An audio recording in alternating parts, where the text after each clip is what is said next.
ഉറങ്ങുന്ന രാജകുമാരൻ ഇനി ഓർമ്മ. 20 വർഷത്തോളമായി കോമയിൽ കിടന്ന അൽ വലീദ് ബിൻ ഖാലിദ് തലാൽ മരണത്തിന് കീഴടങ്ങി. 2005 നടന്ന ഒരു വാഹനാപകടത്തിലാണ് അദ്ദേഹത്തിന്റെ തലച്ചോറിന് ക്ഷതമേറ്റ് കോമയിലായത്. തുടർന്ന് കഴിഞ്ഞ 20 വർഷത്തോളമായി കോമയിലായിരുന്നു അൽ വലീദ് ബിൻ ഖാലിദ് തലാൽ. യുകെയിലെ സൈനിക കോളേജിൽ പഠിക്കുന്ന സമയത്താണ് അൽ വലീദിന് അപകടം നടക്കുന്നത്.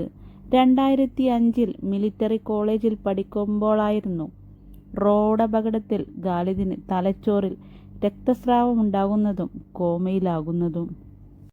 അന്നു മുതൽ മരണം വരെ മെക്കാനിക്കൽ വെന്റിലേഷനും ഫീഡിംഗ് ട്യൂബും മറ്റ് ജീവൻ രക്ഷാ ഉപകരണങ്ങളുമായിരുന്നു ഖാലിദിന്റെ ജീവൻ പിടിച്ചുവെച്ചത്.